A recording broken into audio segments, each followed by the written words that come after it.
bismo pre svega želeli da se nadovežemo na ono što su poslanici opozicije, na što su ukazivali svih ovih dana, na opstrukciju parlamenta, i to je ono što će verovatno od strane vladajuće partije, pre svega Srpske napredne stranke, što će ući najverovatnije u anale parlamentarizma i u neke buduće udžbenike koji će se baviti političkom sistemom.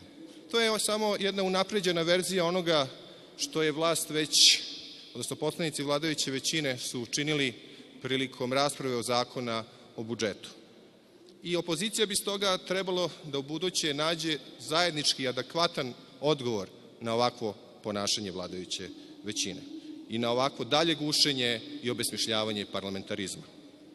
Postavlja se pitanje zašto se vladajuća većina, pre svega SNS, ponaša na ovaj način ukoliko ima tako veliku podršku građana koja je iskazana i na nedavnim lokalnim izborima, pre svega u Beogradu.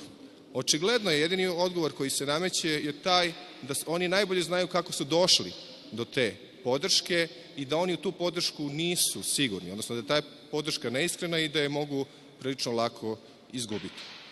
To samo u stvari govori da je najveća snaga aktuelne vlasti u slabosti opozicije, odnosno da će vlast biti ozbiljno ugrožena samo onda, tek onda kada se bude stvorila kredibilna alternativa, i mi stoga pozivamo opoziciju da ubuduće nastupi snažnije, utemeljenije i jedinstvenije, i to ne samo u parlamentu. Zahvaljujem se.